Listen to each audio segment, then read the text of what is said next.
a vrátit Evropě skutečnou konkurenceschopnost. Evropa je v hlubokém komatu, ze kterého se možná už nikdy neprobere. Děkuji. Paldies, kā nākamā Eiropas konservatīva un reformas grupas vārdā runās viceprezidenta Antonella Berna. Grazie Presidente, colleghi. Le imprese, piccole e grandi, i lavoratori, i sindacati, parlamentari di tutto l'arco politico, Draghi, Letta, chiedono tutti una decisa semplificazione normativa e burocratica. La Commissione ha mosso dei primi passi, ma è necessario andare oltre la cura dei sintomi e agire sulle cause. In Italia si stima che il costo annuo della burocrazia a carico delle imprese si aggiri sui 60 miliardi di euro, pari allo stipendio annuale medio di quasi 2 milioni di lavoratori e al 3,3% del PIL. Una tassa ombra che fa allocare in maniera distorta le risorse e riduce la produttività complessiva dell'economia. Dobbiamo ridurre del 25% le norme ridondanti, obiettivo realistico da includere nel futuro patto sulla competitività industriale. Il principio del once only deve diventare norma, evitando alle imprese inutili duplicazioni di dati nelle procedure amministrative. Il mercato interno deve funzionare meglio con procedure più uniformi per fare impresa, investire, innovare e quindi favorire la crescita. Il futuro dell'Europa dipende dalla nostra capacità di lavorare concretamente, ascoltando chi lavora sul campo e deve fare miracoli per trovare risorse e poter fare investimenti.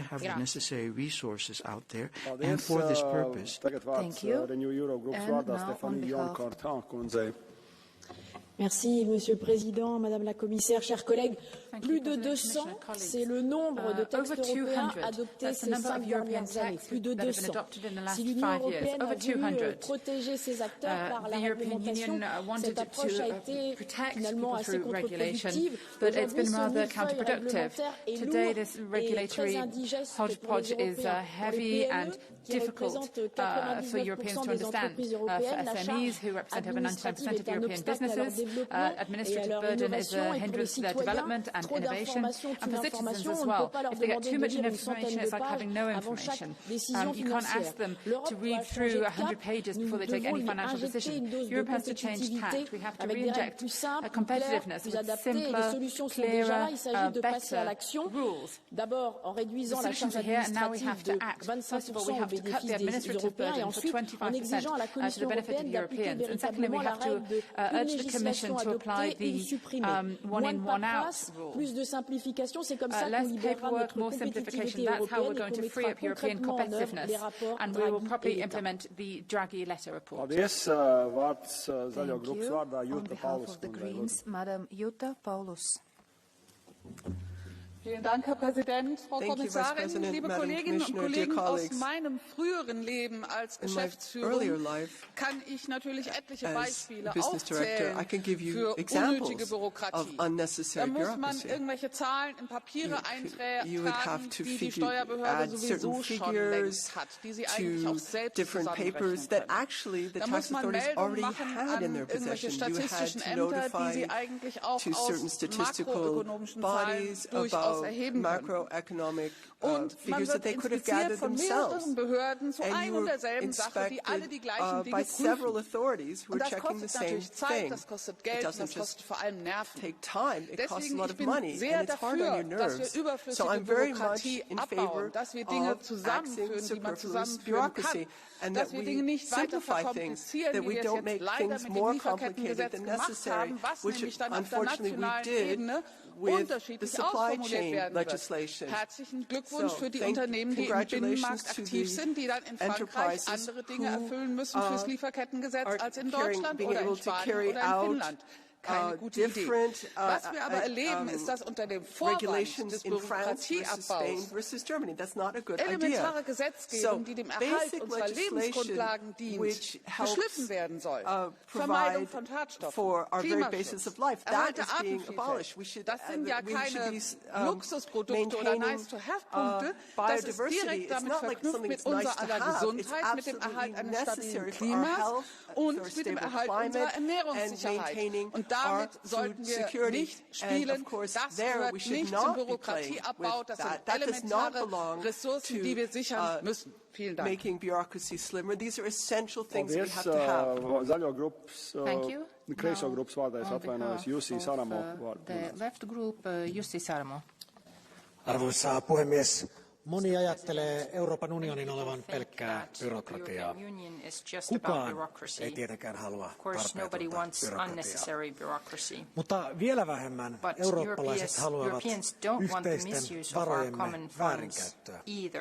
Ja usein se on juuri byrokratia, joka suojelee meitä korruptiolta ja rikoksilta. Vähemmän voi kuitenkin olla enemmän. Jos esimerkiksi talletuspankit ja investointipankit erotettaisiin toisistaan, voitaisiin yhdellä merkittävällä toimenpiteellä korvata tuhansia yksityiskohtaisia sääntöjä. Mutta niin kauan, kun EU ei ole valmis hylkäämään lobbareiden, suuren pääoman ja kaikkein rikkaimpien vaatimuksia, on poliitikkojen pakko yrittää suojata kansalaisia ja demokraattista yhteiskuntaa niillä keinoilla, mitä meillä on käytettävissä. Populismin sijaan on siis siirrettävä katse juurisyihin. Silloin byrokratiaa voidaan ja pitää vähentää kestävästi. Minäkin toivon, että tämä keskustelu olisi vähän tarkkarajaisempaa ja puhuttaisiin konkreettisista asioista, eikä tällaisella yleisellä tasolla. Paldies. Suverēna nācija Eiropas grupas vārdā runās Milani Uhrik. Ďakujem. Zaznelo tu, že Európska únia prijala za posledných 5 rokov 13 000 predpisov a regulácií. The Union adopted in recent years 13,000 various rules. You agree with me that we lose our competitiveness in comparison with the US, China, and the rest of the world. We have too many bureaucracy, too much bureaucracy. And despite this, the Commission proposes to adopt a new bureaucratic act. I remember when we adopted new rules about new e-vehicles. We will be modern, we will be very green, but the reality is that we destroyed our car industry. I remember approving obligatory quotas for companies, and the reality is that we have many more artificial quotas. I remember adopting the tool for financing Ukraine, but when we dislike some country in the world, we seize their properties, so we should adopt real solutions. Thank you. Now, Mr. Tom Berendsen, 1.5 minutes, please. Collega's, een van de belangrijkste bijdragen die wij als politiek kunnen leveren voor onze concurrentiekracht, voor ondernemerschap, is het aanpakken van de regeldruk. Ik wil dit parlement graag een spiegel voorhouden, want met alle goede bedoelingen die er hier zijn om de wereld een stukje beter te maken, we slaan wat mij betreft als parlement regelmatig de plank mis. Niet iedere uitdaging vraagt een gedetailleerde Europese wet als oplossing. Toch is dat wat hier vaak gebeurt. Het vinden van een compromis is echt niet alleen mogelijk door maar alle wensen van de aan tafel zittende partijen achter elkaar in een wet te zetten. Toch is dat vaak de oplossing die hier gekozen wordt. En de werkelijkheid vormt zich echt niet nadat wij tot 6 cijfers achter de komma in een wet wat vastleggen. Toch wordt er hier te vaak geloofd in die maakbaarheid van de samenleving. Dit moet echt veranderen en dat kan. Niet denken in gedetailleerde regels en rapportageverplichtingen. Nee, verantwoordelijkheid neerleggen daar waar het hoort, in de samenleving. Zodat we ook de kracht van de samenleving veel beter kunnen benutten. En ja, als je als overheid die verantwoordelijkheid neerlegt in de samenleving, vertrouwen geeft, dan gaat er soms iets mis. We have to ensure that people take on their own responsibility. We have to trust members of society. En om echt werk te maken van vermindering van regeldruk, beste collega's, is niet alleen een vermindering van bestaande regels nodig, maar juist ook een beperking van nieuwe regels. Laten we dus als parlement in die spiegel kijken. Ja, duidelijke ambities en doelen stellen, maar vervolgens ook vertrouwen en ruimte geven aan ondernemers, industrie, boeren, maatschappelijk middenveld, kortom, de samenleving om die doelen ook te bereiken. Everyone in our society. Thank you. And now the next speaker is Lara Wolters. 1 minute. Thank you, Chair. Some colleagues here talk about competitiveness when what they want is deregulation. They say they want Europe to catch up with other blocs, and to do that we must axe unnecessary burdens. Now, axing anything is not the answer, I think. If we're lagging behind, it's because of decades of low investment and a failure to go all in on sustainability like others have done, primarily by centre-right governments. And instead of some accountability here, those same political groups are saying that the real problem here is EU bureaucracy, that rules on sustainability have gone too far. As if competitiveness and sustainability can't go hand in hand. The vast majority of our companies know that to survive in tomorrow's economy, they must become sustainable. What they need is a level playing field, quality data to base their decisions on, and legal certainty. And how are we helping them now? Well, we're not. This debate, organized by the centre-right, co-sponsored by the far-right, creates uncertainty. What does a company do if we make a law here and then months later we place a question mark over it? Does it start to prepare or does it wait? I hear many here talking about compliance costs, and I urge them to think of compliance costs of political flip-flopping as well. Thank you. Kā nākamajam došu vārdu Vilim Kristapānam kungam. Lūdzu.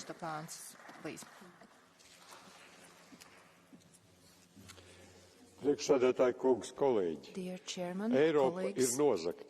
To ir izdarījuši Eiropas birokrāti, kas ar dažādām regulām nosaka, kā mums dzīvot, kā strādāt ekonomikai, ko sēt un ļaut zemniekiem, kādas mašīnas ražot, cik daudz nelegālo imigrantus mums būtu jāuzņem. Mēs, deputāti, patiesībā neko ietekmēt nevaram.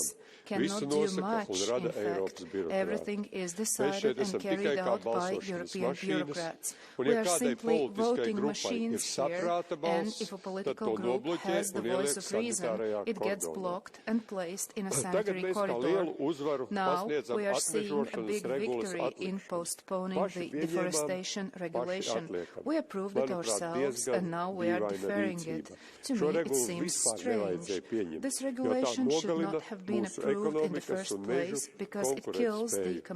Es esmu ticies ar zemniekiem savā valstī Latvijā. Zemnieki, kuru galvenais uzdevums ir ražot pārtiku, ir spiesti nodarboties ar bezjēdzīgu papīru kārtošanu, ko radījuši birokrāti, kas nav bijuši tūmā govīm. Tas ir neprāts un absolūta kaitniecība. Eiropas komisijas jaunajā sastāvā no Latvijas ir izvirzīts Valdis Dombrovskis. Tā ir likteņa ironija, ka paralēli ekonomikas komisāra postenim viņam ir paredzēta atbildība par birokrātijas mazināšanu. Tieši Dombrovska partija Latvijā izaudzējusi milzīgu birokrātijas aparātu. Valsts pārvaldē strādājošo procents ir lielākais Baltijas valstīs un iespējams pat Eiropas Savienībā. Vai tiešām kāds šajā zālē stāv, ka tie, kas saražoja birokrātiju, spēj to mazināt? Birokrāti šobrīd ir saražojuši tik daudz dažādu. Paldies. Kā nākamais došu vārdu Kosmas Zlatovskij kungam. Vienai minūtei. Ļoti daudz.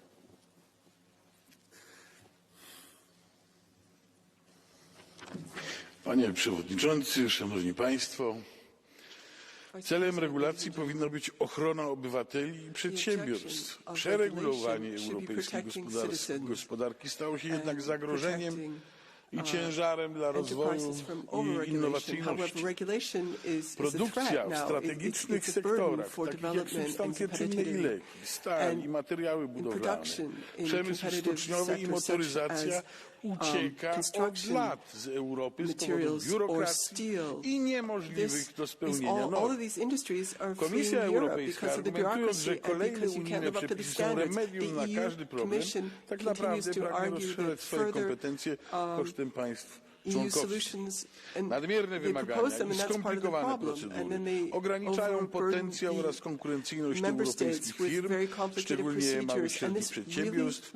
Wiedzieliśmy to i bez raportu Dragiego. I słyszymy to tutaj, gdzie napisane.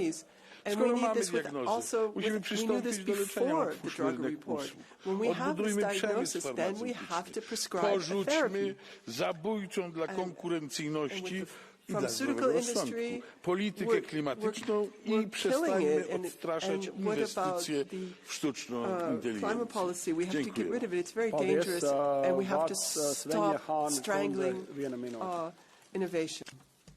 Thank you. And now the next speaker is Svenja Hahn for 1 minute, please. Ich bin Kind selbstständiger Eltern. Bürokratie heißt für mich, dass meine Mutter nicht zum Abendessen zu Hause war und mein Vater am Wochenende ins Büro gegangen ist, weil man die Formulare für den Staat ausfüllt, wenn das Tagesgeschäft durch ist und kein Kunde mehr anruft. Bürokratie nimmt Unternehmen die Luft zum Atmen. 13.000 neue Rechtsakte in 5 Jahren, mehr als doppelt so viel wie in den USA. Massive Überregulierung, Bürokratielast für KMU und Protektionismus im Binnenmarkt. Und die Kommission weiß nicht mal, wie viele Berichtspflichten es gibt und wie viele sich überschneiden.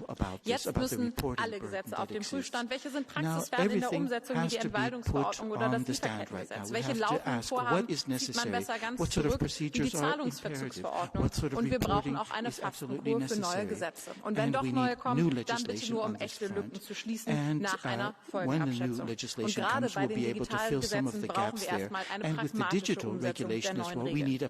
Hören wir unseren Unternehmen zu und lassen wir uns gemeinsam Barrieren und Bürokratie im Binnenmarkt abbauen.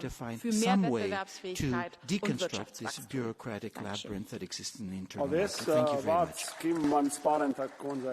Now I give the floor to Mrs. Kim van Sparentak. Colleagues, can the EU do with less bureaucracy? Absolutely yes. 2 examples, we could implement the only once principle so that companies and others have to report information only once, and getting access to EU funds for small youth organizations or social economy actors should be made a lot easier. Slashing climate and nature laws, human rights obligations or data protection, I wouldn't think is the recipe for competitiveness. Please stop playing the broken record of deregulation. Blindly getting rid of reporting obligations and last-minute U-turns on implementation will only serve polluters, the cheaters and the multinationals to get a competitive edge over their competitors that wish to do business that is good for people and planet. I think if we go further down this path, we better start preparing the obituaries for the level playing field that we are trying to create here. What businesses need is predictability, clarity and clear guidance in the implementation of the rules. So we do need to step up efforts in supportive measures and guidelines, and companies need to count on enforcement so that everyone plays by the same rules. Thank you. Thank you. And I'll give the floor to Mr. Stanislav Stoyanov for 1 minute, please. Благодаря, господин председател. Европейският съюз е изправен пред тежко предизвикателство. Свръхбюрокрацията препъва иновациите и конкурентоспособността. Малките предприятия, гръбнакът на нашата икономика, тънат в ненужни регулации. Същевременно реални проблеми, като нелегалната миграция, недообмислените зелени политики, прекомерните регулации върху нашите земеделски производители, които липсват при конкурентите му от трети страни, водят до икономическа нестабилност. Европейският съюз изглежда е по-фокусиран върху централизацията, отколкото върху насърчаването на силните страни на своите членки. Превръщането на Европейският съюз в федерация, в която решенията се вземат от неизбрани от никого бюрократи, под външно влияние, подкопава демокрацията, разрушава доверието на гражданите в Съюза. Но ние вярваме, че има път напред. Той минава далеч от свръхцентрализираната супердържава и води към съюз на суверенни нации, където гласът на гражданите се чува и уважава. Само тогава можем да съхраним Европа и да осигурим бъдещето, което заслужава. Of course, we can reduce the bureaucracy in order to rescue. Thank you. Now, Bronislav Ondruš for 1 minute, please. Dámy a páni, prehnaná byrokracia predstavuje nielen nezmyselnú záťaž pre podniky, obce a mesta, samosprávne kraje či dobrovoľnícke organizácie, ale vedie tiež k nárastu nákladov, ktoré daňami platia naši pracujúci a ich rodiny. Každá nová administratívna požiadavka je totiž spojená s vytváraním nových úradníckych pracovných miest, s nákupom nových IT systémov, s prenájmom nových kancelárií, jednoducho s rozširovaním existujúcich alebo dokonca vznikom nových úradov, ktoré nemajú žiadny prínos a ich úlohou je len zbierať údaje, hlásenia, spracovávať databázy a kontrolovať kdekoho. A najmä hľadať stále nové argumenty, ktorými obhajujú svoju existenciu a zvyšujúce sa náklady na ich fungovanie. Preto navrhujem, aby naše parlamentné výbory spracovali v najbližších 6 mesiacoch vlastné hodnotenie byrokratickej záťaže v oblastiach, za ktoré zodpovedajú, a toto nesmieme nechať na komisiu, a toto hodnotenie potom použijeme ako základ pre nastavenie nového 7-ročného rozpočtu Európskej únie. Ja osobne budem presadzovať menej peňazí na byrokraciu a viac peňazí na rozvoj našich regiónov a zlepšenie života ľudí, ktorí v nich žijú. Ďakujem. Thank you. Now, Ms. Christine Schneider for 1.5 minutes, please. Herr Präsident, Regeln sollen Orientierung geben, aber zu viele Regeln schaffen nur einen Dschungel, in dem man sich verirrt. Und ein passendes Beispiel für unnötige Auflagen ist das Gesetz über entwaldungsfreie Lieferketten.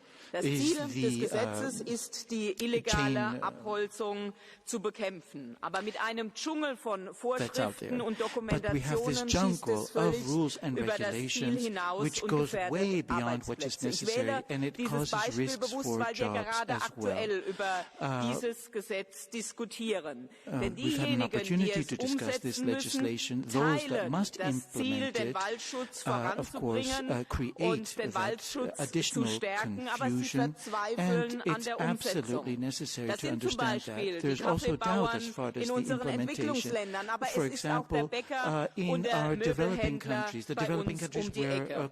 Und sie tun das nicht, weil sie nicht unsere Umwelt schützen wollen oder Wälder roden. Nein, im Gegenteil, ihnen ist der Natur- und Waldschutz sehr, sehr wichtig. Aber sie tun es, weil der Dschungel an Vorschriften und Berichtspflichten ihre Betriebe an den Rand der Belastbarkeit bringt. Und viele riskieren den Zugang zum europäischen Markt, weil sie die Auflagen nicht erfüllen können. Sehen Sie an diesem Beispiel, was zu viel Bürokratie auslöst. Ein Gesetz mit eigentlich den richtigen Zielen verliert an Akzeptanz und verliert am Ende alle. Mit ihm verlieren am Ende alle. Die Unternehmen, die Arbeitsplätze, aber auch die Umwelt. Und das müssen wir in Zukunft besser machen. Lassen Sie uns ein Umfeld schaffen, in dem wir Innovation fördern, Arbeitsplätze sichern und gleichzeitig den Schutz der Natur ermöglichen.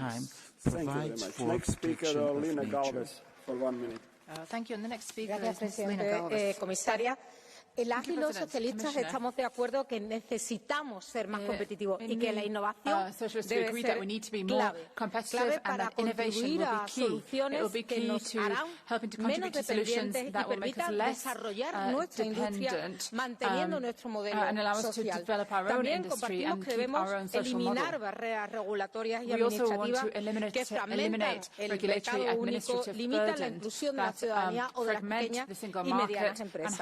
Pero no podemos caer en la simplista dicotomía competitividad versus regulación.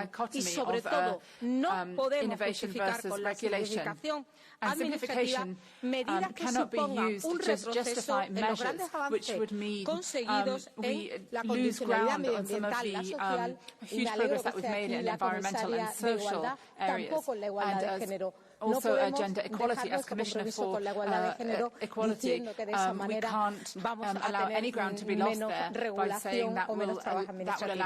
Muchas gracias.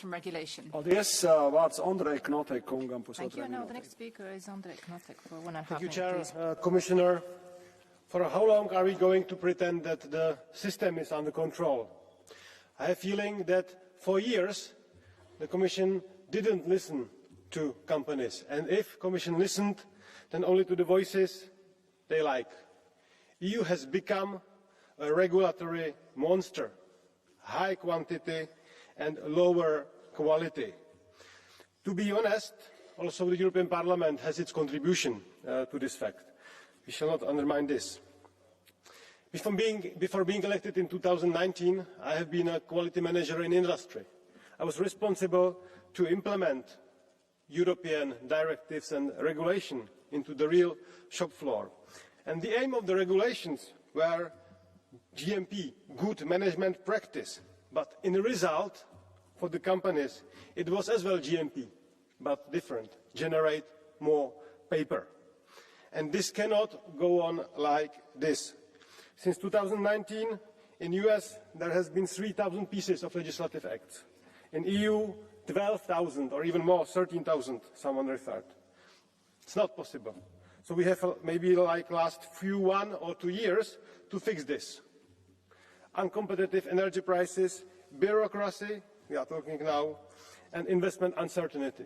If we do not fix this, then our economy would be not competitive on global level. Many thanks. Paldies.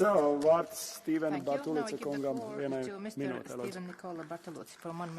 Zahvaljujem kolegice I kolege. Još jednom ću naglasiti da činovnici u Briselu su otuđeni od stvarnih potreba ljudi.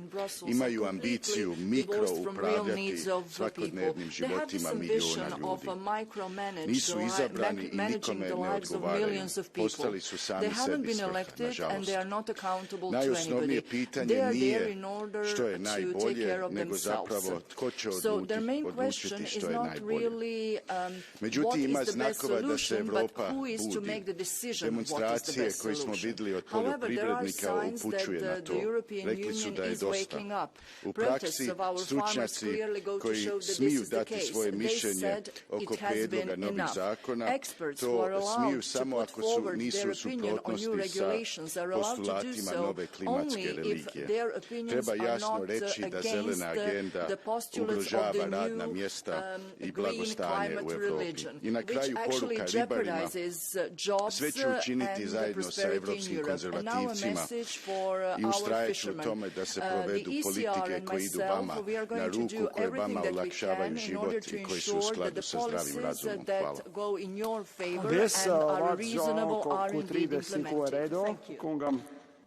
Thank you, and now I give the floor to... Thank you, Mr. President, President of the Commission. If I say to you, let's cut red tape, you will all agree. It's on all programs. Yet, nothing really changes. And it's not for lack of trying. In 2000, there was a Lisbon strategy for simplification. It failed. In 2002, there was a better regulation agenda. It failed. In 2007, there was the Stoiber Group Action Programme. Didn't do very much. In 2012, refit, same thing. In 2014, in Juncker's big on big, small on small. This probably failed because the title was really a bit silly. They all failed to make any real difference.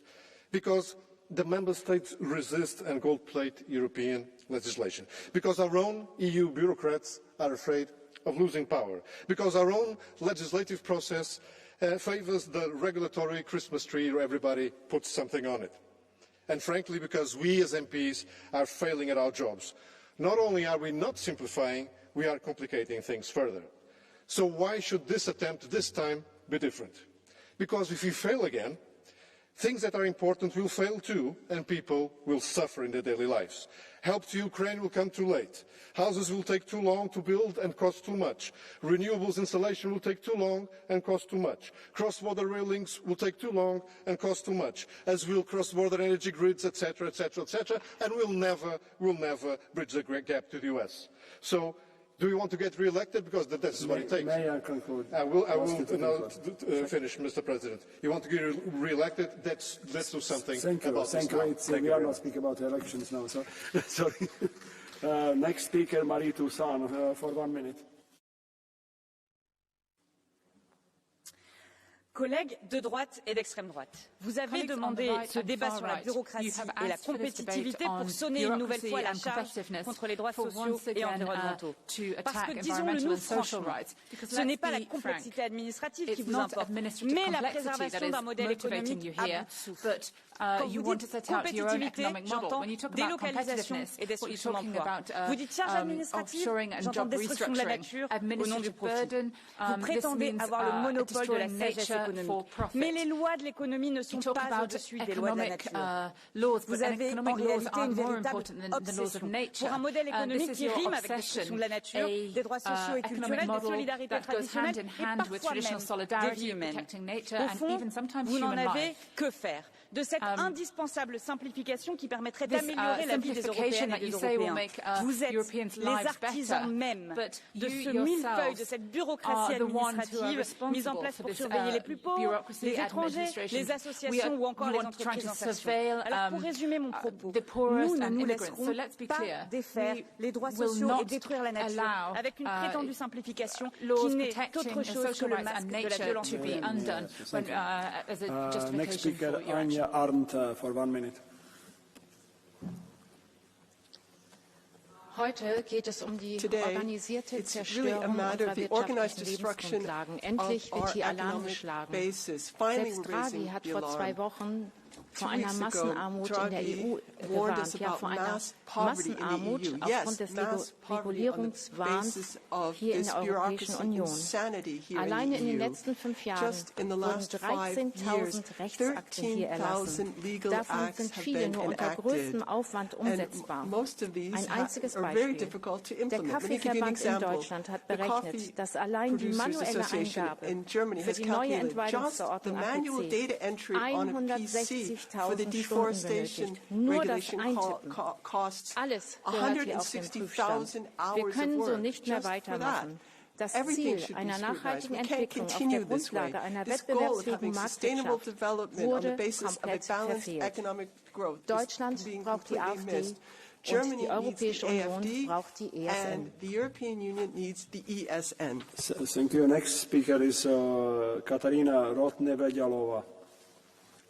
Ďakujem, pán predseda. V prvom rade by som rada požiadala pani komisárku, aby sa prestala ťukať do telefónu a počúvala našu rozpravu, možno si robila nejaké poznámky. Ďakujem veľmi pekne.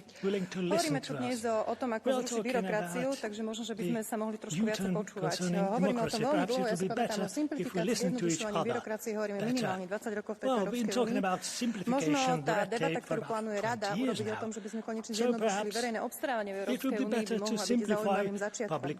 Takisto by sme sa ako členské štáty mohli zaoberať tým, že koľko potrebujeme skutočne auditu a kontrol. Bohužiaľ, Slovenská republika napríklad je krajinou, ktorá by síce potrebovala iba 5% kontroly na mieste, ale nachádzame sa na úrovni 95% kontrol, takže toto je pre nás taká domáca úloha, ako zjednodušiť takéto kontroly. Takisto, keď hovoríme o návrhu novej legislatívy, som veľmi rada, že komisia konečne chce robiť nejakú takú dopadovú štúdiu a kontrolovať, aké typy legislatívy Európskej únie v týchto oblastiach už máme a že vlastne budeme prijímať legislatívu, ktorá by nemala zasahovať do nejakých iných kompetencií. Veľmi dobrým príkladom bol napríklad implementačná jednotka Slovenskej republiky, ktorá bola zriadená bohužiaľ iba na Slovensku v Dánsku. Napriek tomu, že Európska komisia hovorila o tom, že by si mali štáty takéto implementačné jednotky zriaďovať a vlastne kontrolovať, ako sa legislatíva plní a akým spôsobom zasahuje presne byrokracia do života obyčajných ľudí. Ďakujem pekne. Merci beaucoup. Prochaine oratrice, Lydia Pereira. Thank you very much. Next speaker, Lydia Pereira. Muito obrigada, Sr. Presidente. Proponho que imaginemos a vida de alguém que inova e quer lançar, por exemplo, uma startup na Europa. O primeiro passo, o lançamento. Entre burocracias e processos administrativos, as primeiras taxas e os primeiros impostos. E o nosso empreendedor resiste. Segundo passo, o investimento. Com um mercado de capitais altamente fragmentado, há pouco ou nenhum acesso a capital de risco. Restam os bancos, tantas vezes avessos ao risco, porque também eles têm que preencher milhares de requisitos para cada investimento. E o nosso empreendedor ainda endivida-se e resiste. Terceiro passo, a concretização. Dia-a-dia que devia estar concentrado na ideia de negócio e de crescimento é passado a reportar aos vários serviços do Estado. E o nosso empreendedor desanima, mas resiste. Finalmente, tem os primeiros resultados. Com eles, mais reporta a administração pública, mais taxas, mais impostos. Aqui é normal que o nosso empreendedor comece a procurar alternativas. A persistência das nossas empresas é notável e temos de responder com simplificação, modernização e agilização. Não podemos aprovar 13.000 leis europeias enquanto os Estados Unidos fazem 3.500. Não podemos premiar o mérito com burocracia. Não podemos olhar para os resultados como janela de oportunidade para mais impostos. Menos e melhor legislação, menos obrigações administrativas, mas eficientes, transparentes e ágeis. Mais simplificação. Estes são os compromissos que temos de assumir com os nossos empreendedores, termino já, Sr. Presidente, se não os quisermos ver partir de uma Europa que também tem de persistir. Merci beaucoup. Nikos Papandreou. Thank you. Nikos Papandreou next. Merci, Madame Commissioner. I won't be political. I think I'll be boringly practical. You asked for recommendations. I'm an economist. It's a little bit crazy, someone said earlier. I don't know which party. We come here from 20 different professions, some mayors, some taxi drivers, basketball players, and the next day we're passing laws. I would like some training on that, if you want a very boring recommendation. What kind of training? What does it mean when we pass a law? What are the effects of the law on the people that we pass the law on? We have incentives. We're trying to help the farmer. We end up not helping him. We've tried to protect wildlife, and we end up reducing wildlife. I'd like to know more about that. It's something we can do in-house. Second of all, we have a built-in incentive, I like incentives, to pass laws. At the end of 5 years, we are judged on how many laws we pass. How about a metric? Timmermans would like this. On the laws we didn't pass. That would never pass. How about people who try and reduce the bureaucracy get a star? Because right now, at the end of the 5 years, the voters will look at my list of laws. So my incentive is to pass laws. That's not only here, that's all parliaments. Those are my recommendations, that we look at those metrics. Thank you. Merci beaucoup, Raffaele Stancanelli. Grazie Presidente, colleghi. Da molto tempo la competitività e l'innovazione sono al centro del dibattito politico. Mi chiedo allora come pensiamo di poter competere con altre nazioni che corrono veloci come gli Stati Uniti e la Cina, quando ci limitiamo da soli con un eccessivo peso alla burocrazia, squilibrando a nostro sfavore la competizione. Oltre a fermare l'innovazione, l'eccessiva burocrazia non ci permette di raggiungere gli obiettivi che ci prefiggiamo, rendendo tutto più lento e costoso. I dati dell'Eurobarometro ci mostrano un triste scenario. Nonostante il 93% delle piccole e medie imprese investe in misure di efficientamento, il 35% si lamenta o si blocca di fronte a procedure amministrative troppo complesse. Mentre da un lato spendiamo per incentivare le aziende industriali, artigianali ed agricole ad investire, di contro spendiamo per imporre inutili limiti burocratici, fermando così le stesse azioni che vogliamo incentivare. Alla fine dei conti spendiamo il doppio ed otteniamo la metà. Grazie. Merci beaucoup, Stefano Cavedagna. Thank you very much. Stefano Cavedagna next. Grazie Presidente, sono passati poco più di 2 anni dall'insediamento del governo Meloni in Italia e i risultati rispetto alla produttività e alla competitività del nostro Paese si stanno vedendo e come. Non abbiamo più uno Stato che è nemico delle imprese, di chi vuole produrre lavoro, ma i risultati ci dicono che aumentano i posti di lavoro, avremo un fisco più equo e più possibilità di produrre ricchezza nel nostro Paese. Questo è il modello che noi vogliamo anche per tutta Europa. Vogliamo meno leggi, meno norme, meno burocrazia che possa causare un danno a chi vuole investire in Europa e ancor di più nei nostri paesi del vecchio continente. Siamo purtroppo tristi nel vedere che una parte della sinistra, anche qui in Europa, vorrebbe aumentare le norme, soprattutto per le piccole e medie imprese che in Italia e in Europa tutta sono invece l'asse portante, la colonna vertebrale del nostro sistema produttivo. Meno norme, più giuste e più eque, meno tasse, più libertà. Solo così potremo crescere e avere una migliore competitività.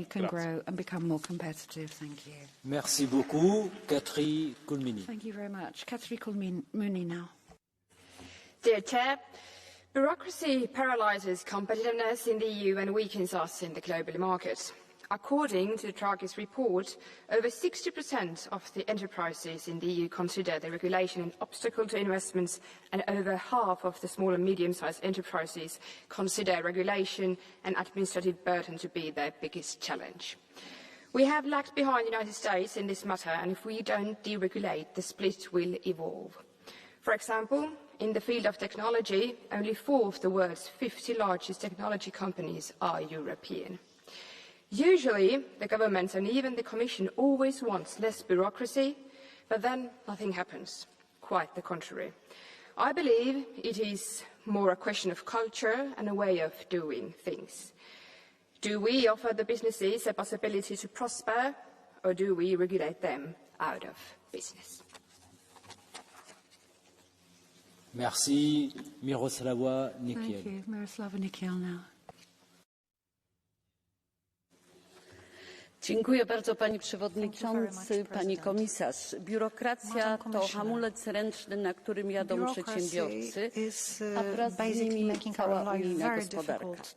To musi się zmienić bardzo szybko, bo w dobie globalnych wyzwań, nowych technologii, które zmieniają się niemal w tempie wykładniczym, biurokracja to poważna choroba utrudniająca szybkie i efektywne działanie.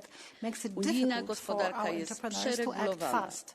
Zgodnie z danymi Eurostatu aż 70% małych i średnich przedsiębiorstw wskazuje biurokrację jako główny powód hamulcowy ich rozwoju. Czas i pieniądze, jakie pochłania aktualna biurokracja, należy przekierować na innowacje i rozwój. Dlatego postuluję pilny przewrót prawa w kierunku uproszczenia, zmniejszenia lub likwidacji przepisów, sprawozdań i raportów. Głęboko w to wierzę, że znaczące zmniejszenie biurokracji unijnej zwiększy naszą globalną konkurencyjność, bo teraz ten wyścig, jak wiemy, przegrywamy i wiemy to nie tylko z raportu Dragiego. Dzisiaj rano dyskutowaliśmy na temat przemysłu hutniczego, ale też w wielu sektorach nie dzieje się najlepiej. Najwyższy czas to zmienić. Dziękuję bardzo. Merci. Timo Wolken. Thank you very much. Wolken next.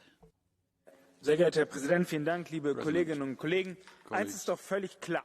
Niemand will und niemand braucht unnötige Bürokratie. Aber die Debatte hier in diesem Haus, aber auch darüber hinaus gerät immer mehr zu einer populistischen Debatte. Es geht nur noch darum, wer am lautesten schreit und in schrillsten Tönen fordert, die Kettensäge oder die Axt, wie der Titel dieser Debatte sagt, an überbordende Berichtspflichten anzulegen. Was passiert, wenn man diese populistischen Spielchen durchzieht, sehen wir gerade an der Entwaldungsverordnung. Da hat die Kommissionspräsidentin Wochen und Monate lang fertige Unterstützungsmaterialien für die Unternehmen bewusst zurückgehalten, um eine Verschiebung zu erzwingen, die wir hier im Europäischen Parlament beschlossen hatten.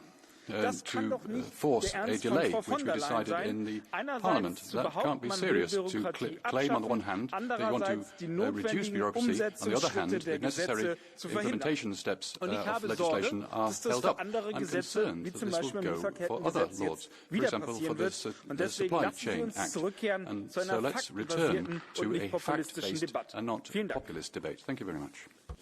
Merci beaucoup. Julie Rochagneau. Julie Rochagneau has the floor. Mes chers collègues, au moment où nous débattons, des entreprises avec un savoir-faire unique disparaissent et laissent des territoires entiers vides de sens. Les entreprises françaises ont toujours été à la pointe de l'innovation. Même les plus traditionnelles d'entre elles cherchent sans cesse à se renouveler. Mais elles sont soumises à des vents contraires. Une mondialisation sans règles et le zèle de réglementation européenne qui se superpose aux réglementations nationales. Alors certes, faire et défaire, c'est toujours faire quelque chose. Mais les institutions européennes et l'État français ne devraient pas oublier que quand le savoir-faire des salariés est perdu, c'est l'industrie tout entière qui est morte. Aujourd'hui, l'industrie manufacturière représente moins de 10% du PIB français. C'est un suicide collectif dont les responsables sont en premier lieu les hommes politiques. Car les fonctionnaires qui décident de ces normes obéissent et suivent un cap défini par ces mêmes hommes politiques. Derrière la bureaucratie se cache toujours une idéologie et donc le politique. Le choc de simplification des entreprises l'attendent depuis des années. Tous les chefs d'entreprise le savent, la bureaucratie tue la productivité. Pour mettre fin à l'agonie industrielle que nous subissons, il faut faire confiance au capital d'industrie et à leurs industrial death. We have to reinvest in capital and our workers. Ludovic Odor. Thank you, Ludovic Odor.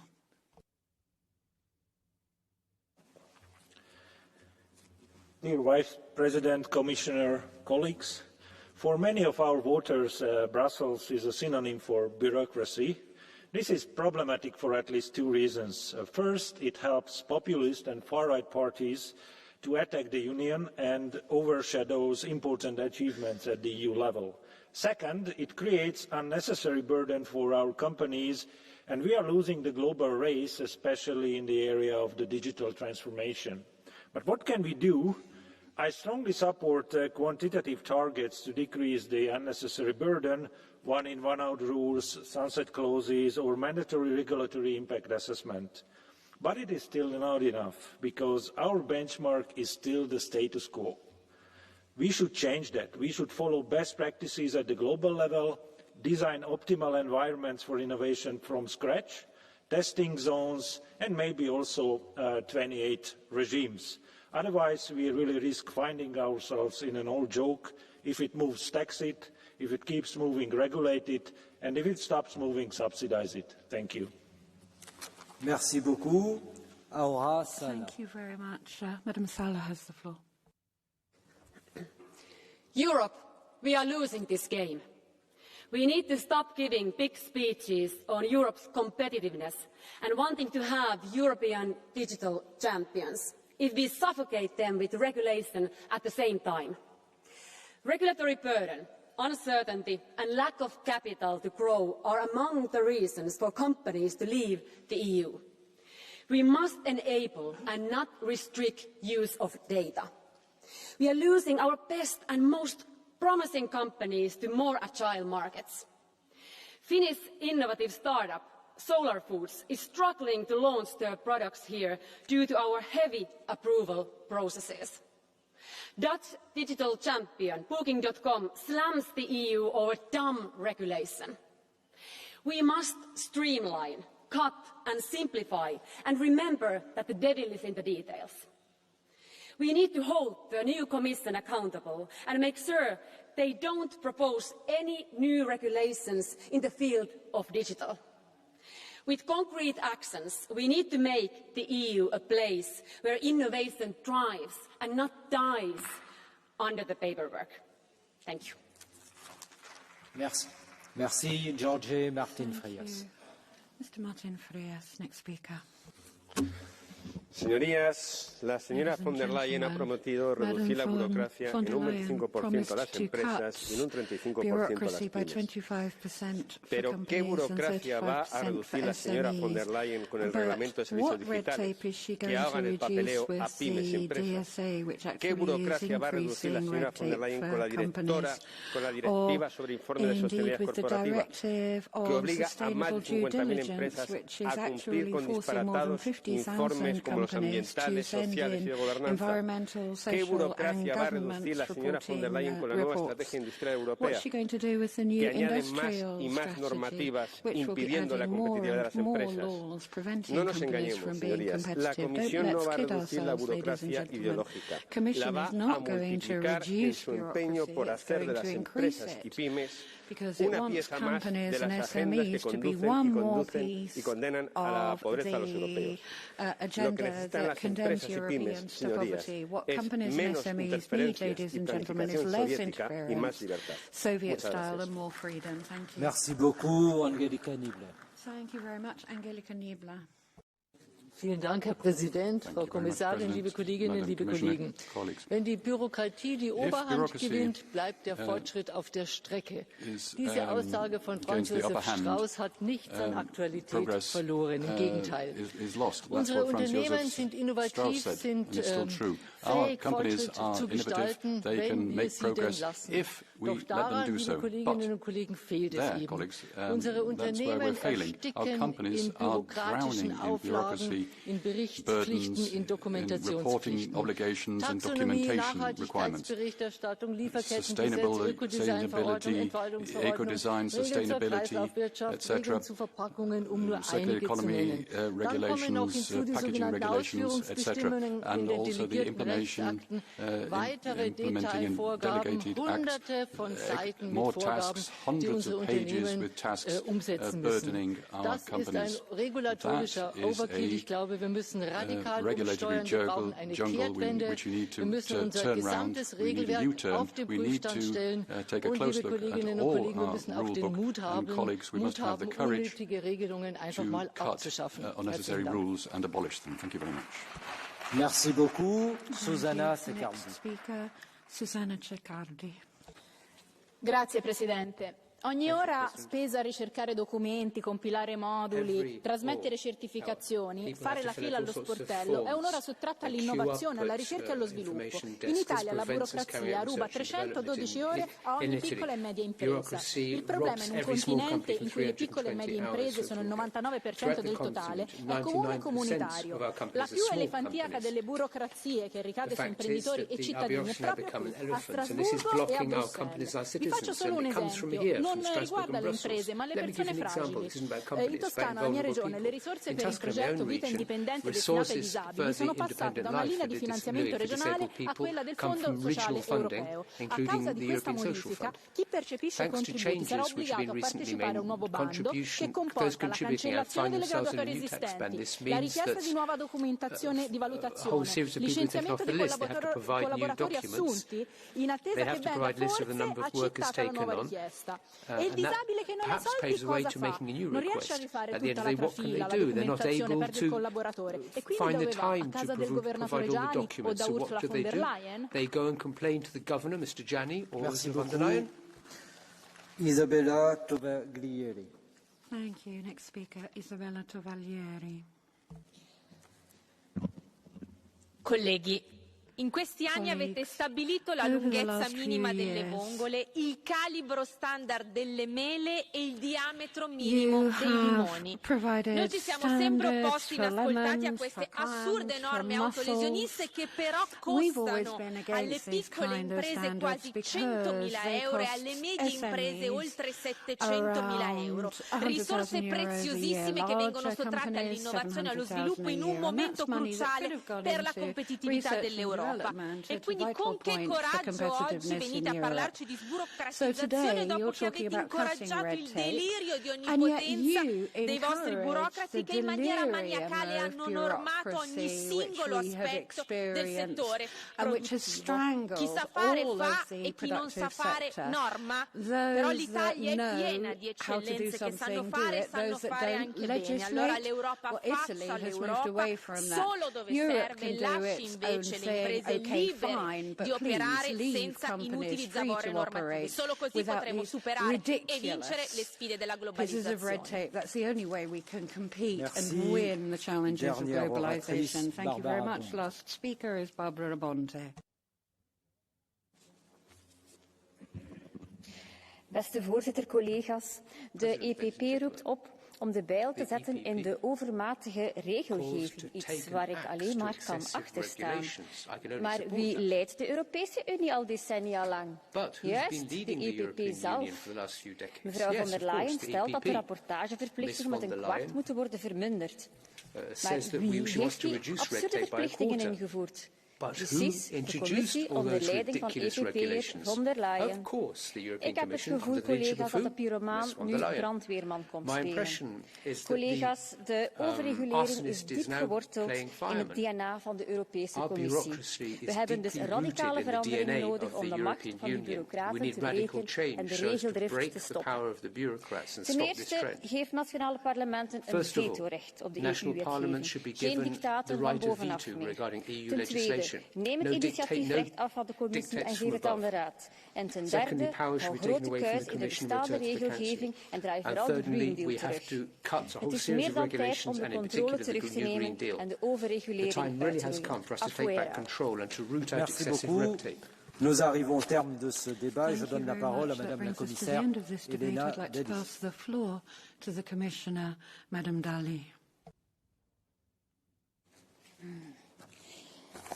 Thank you, President, and thank you, honourable members, for this debate and for your suggestions on how to further improve the regulatory environment for our businesses and citizens. The Commission is fully focused on boosting competitiveness and innovation to the benefit of Europeans and European businesses. With regard to the one-in, one-out, the effect of simplification measures contained in the Commission proposals cannot be felt before they are adopted by the co-legislators and implemented on the ground. We know that this can lead to some frustration. Therefore, we also need to be faster in delivering this change.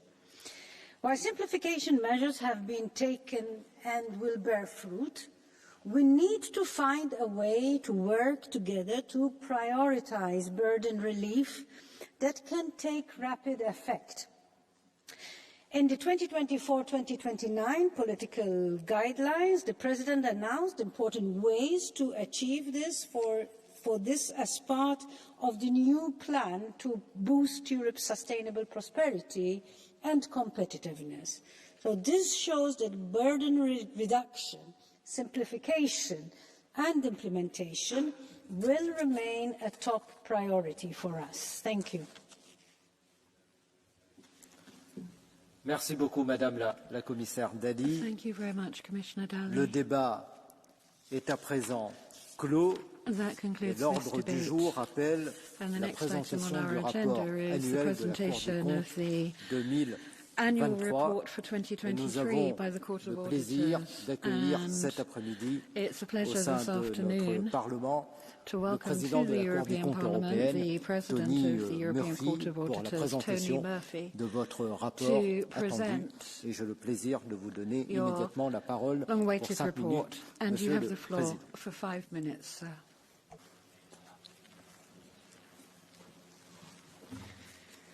Thank you, Chair. Honourable Members, Commissioner Dalli. I'm delighted to be here today to present the key findings and central messages from the ECHA's, the European Court of Auditors 2023 Annual Report. I am joined today by my esteemed colleague and member who is responsible for this annual report, Jan Gregor. So what are the key takeaways for 2023 Annual Report? As in previous years, we provide a clean opinion on the reliability of the EU accounts and the EU budget revenue. Regarding the regularity of expenditure, we offer two separate opinions, one for the traditional EU budget and one for the RRF, reflecting the different nature of these types of spending. For traditional budget spending, there has been a noticeable error increase to 5.6% from 4.2% in 2022, resulting in us maintaining our adverse opinion for the 5th consecutive year. The cohesion policy area continues to drive this increase in our overall error rate, with an estimated level of error of 9.3% compared to 6.4% in 2022, which obviously is a significant increase. Several factors may have increased the risk of irregular spending in this area, such as time's pressure to spend at the end of an MFF period and to use the temporary possibility of 100% co-financing, as well as competing EU funds pressures. In 2023, RRF expenditure totaled €53.6 billion. Weaknesses in the definition of milestones and targets, as well as in Member States' reporting and controls, together with a material impact from milestones or targets wrongly assessed as being fulfilled, led us to issue again a qualified opinion on RRF expenditure. The provisions of the RRF regulation mean that our opinion shall not address compliance with EU and national rules, although non-compliance with these rules is a significant source of increasing errors, notably in cohesion spending. Under the RRF, compliance with these rules is self-policed by Member States' management and control bodies, which we often find to be less than fully effective. In our view, this creates an assurance gap in the RRF that poses a serious risk to the EU's financial interests. Indeed, this concern is echoed by the EPO's 2023 annual report, which revealed 233 active funding fraud investigations related to the RRF in EU Member States, marking the 4th largest number of investigations into any EU programme. The recent press disclosures about the Commission's reflections on the future MFF seem to suggest national plans, which would likely mean a shift towards a future MFF funding model that increases Member States' control and oversight of EU budgets, similar to the RRF. While the Commission's plans are still in the early stages and the details remain unclear, we foresee significant risks with this potential approach. Should large portions of EU funds be allocated to Member States through budget transfers, this could result in insufficient information about how EU funds are utilised. The consequences would be a lack of traceability that would hinder our ability, and indeed that of the European Parliament, to monitor spending, hold those that spend it accountable, and ultimately ensure the adequate protection of EU financial interests. In discussing the future of EU budgets, our annual report also addresses critical macro-level challenges facing future EU budgets, particularly the increasing EU debt, which has surged to €458 billion by the end of 2023, reflecting a mere doubling since 2021, and this is mainly due to borrowing related to the Recovery and Resilience Facility. This borrowing obviously comes at a cost. In 2024, the EU paid some €700 million in interest charges. The Commission has estimated that an additional 17 to 27 billion euros would be needed in the current MFF compared to its initial forecast due to an increase in interest rates. Uncertainty still remains about the source that will be used to repay this debt, as no decision has yet been reached on the Commission's proposal for own resources. However, it is clear that ultimately it will fall to the next generation of citizens to bear this financial responsibility. In conclusion, before the EU advances on future plans, it's imperative that we directly address the challenges and risks evident in the present. Increasing error rates in EU budget spending, assurance gaps and weaknesses in the RRF funding model, and rising debt are key factors that must be prioritised. These issues not only threaten the integrity of EU financial interests, but also carry implications for the effective use of EU funds as we look forward towards future funding structures. It is essential that any reforms take these challenges seriously to foster a future that promotes solidarity, accountability and, lastly but not leastly, trust amongst our citizens for generations to come. Our commitment to addressing these challenges is reflected in our upcoming work programme, which will be published next month. This programme outlines our audit priorities for the next 2 years, demonstrating our dedication to tackling the major issues facing us. Thank you for your attention. Merci beaucoup, Monsieur le Président. Avant d'ouvrir la discussion avec les membres, je donne de nouveau la parole à Madame la Commissaire Dalli. But before that, I give the floor to Commissioner Dalli.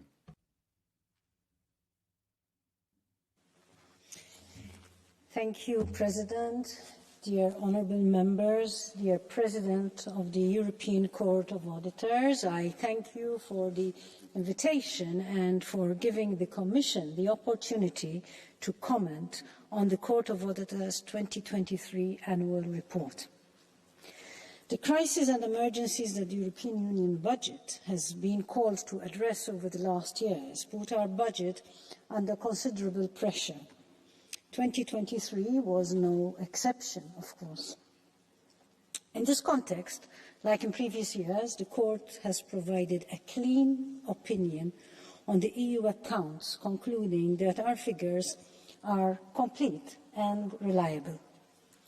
The Court has also concluded that the revenue transactions, administrative expenditure and direct payments to farmers, the bulk of the common agricultural policy, continue to remain free from material error.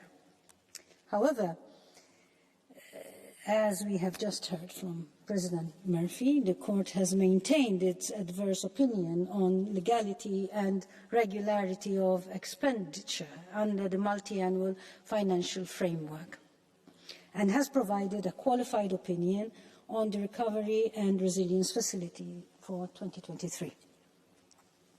The Commission takes note that, according to the Court's estimation, the level of error for MFF expenditure increased to 5.6% in 2023 from 4.2% in 2022. The main driver behind this increase is the increase in the level of error reported for cohesion policy, which represents a significant portion of EU spending. Let me, however, recall that the error rate reported by the Court for expenditure under the multi-annual framework, it is not a measurement of fraud or waste. The vast majority of errors are linked to ineligible costs, projects or beneficiaries. And this is essentially due to a wrong understanding and application of the rules by beneficiaries, and that it is why simplification of rules remains key to prevent errors from occurring. Also, In some specific cases, under cohesion policy and under the Recovery and Resilience Facility, we do not entirely share the Court's assessment. The Commission's own assessment is that the situation remained overall stable compared with previous years. This does not mean that there are no errors and deficiencies in some programmes, but we are able to identify and report these deficiencies transparently and keep taking corrective measures hand in hand with national authorities. Since the funding programmers are multi-annual, the Commission and Member States indeed deploy substantial efforts to perform controls after payment. Corrective measures taken by both the Commission and Member States amounted to €1.4 billion in 2023. These efforts are reflected in the estimated risk at the closure of the programmes, which we calculate at 0.9% in 2023, in line with the previous year's levels. Therefore, while we acknowledge that improvements are still needed and agree with the Court on most of the errors it found, we do not necessarily have the same assessment of the severity, depth, or widespread nature of the issues identified. The Commission continues to take all of the Court's findings, of course, very, very seriously. In fact, many of the issues identified by the Court have also been uncovered by the Commission and Member States. There is convergence between the Court and the Commission on the spending areas which are most prone to error, as well as on the most frequent causes of error. The Commission is taking action to address these areas accordingly. The Commission shall therefore continue to provide support and guidance to beneficiaries and authorities benefiting from or implementing European funds. It shall also continue simplifying rules, streamlining procedures and enhancing control systems, including by using more automated checks. As I always say, the solution is not through more controls, but through better and more effective controls.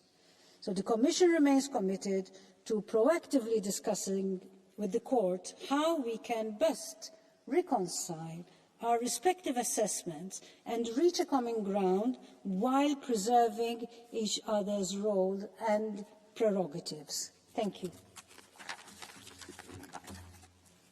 Merci beaucoup, Madame la Commissaire Dalli. Nous ouvrons la discussion avec les prises de parole pour les groupes politiques. Pour le groupe PPE, Thomas Zdechovský. Vážená paní komisařko, vážení členové Evropského účetního dvoru, dámy a pánové, víte, dovolte mi na začátku poděkovat nejdřív Evropskému účetnímu dvoru.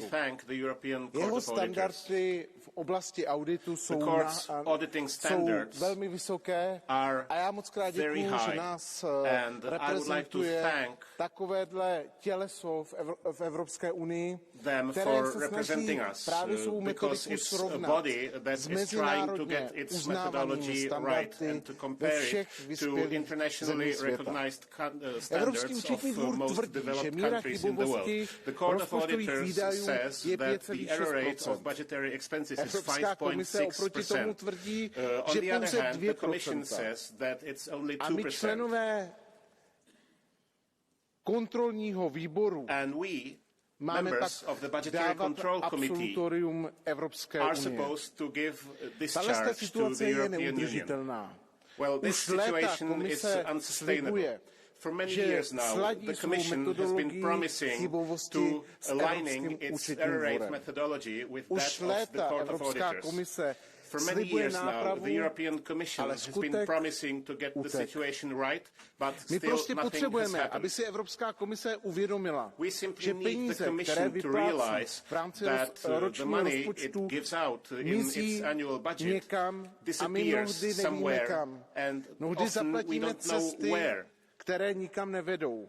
Often we pay for roads that don't lead anywhere. Účetní dvůr to vidí, ale komise dál tvrdí, že všechno je v pořádku. But the Commission keeps saying that everything is okay.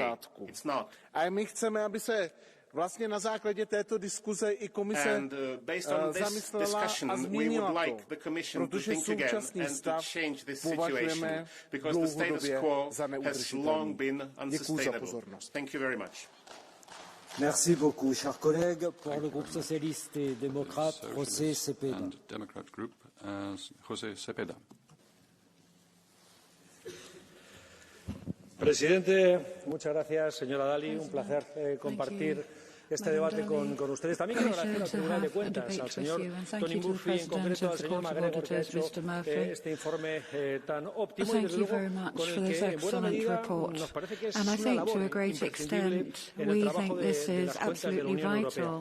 Pero, sin lugar a dudas, nos parece también que la década digital y, en concreto, el Pacto Verde es una de las estrategias más importantes que tenemos precisamente para buscar la soberanía digital de la Unión frente al contexto geopolítico internacional que estamos viviendo. Y en ese sentido nos parece que es esencial, desde luego, asegurar que los fondos europeos sean desarrollados y ejecutados de una forma eficiente, eficaz y transparente. Nosotros, desde luego, nos parece que tiene que haber un cierto equilibrio, ¿no?, entre lo que es el control y la simplificación normativa, como hemos visto a lo largo de esta mañana. Pero queremos hacer una apuesta fuerte por la transformación digital, intentando evitar brechas y, sobre todo, lo más importante, darle una cobertura de seguridad a nuestros ciudadanos para evitar también las grandes ciberamenazas que hoy ya se están convirtiendo en una realidad. Muchas gracias. Merci beaucoup, chers collègues. Xabat Tomodor pour les Patriotes. Köszönöm, elnök úr! Tisztelt képviselőtársaim! A számvevőszéki jelentés agrárpolitikai vonatkozásairól szeretnék szólni. A jelentés javasolja annak vizsgálatát, hogy mennyire hatékonyak a területalapú támogatások. Korlátoznák is az ilyen kifizetéseket. A jelentésben foglaltak kísértetiesen hasonlítanak a stratégiai párbeszéd nevű dokumentum megállapításaihoz. Ez a közös agrárpolitika jövőjéről szól, és az Európai Bizottság elnöke rendelte meg. A szerzők, akik között elvétve találunk csak gazdát, már a számvevőszék esetleges vizsgálata előtt kimondták azt, hogy a terület alapú támogatásokat meg kell szüntetni. Csak reméljük, hogy a ma tárgyalt számvevőszéki jelentéssel nem ennek előkészítése zajlik.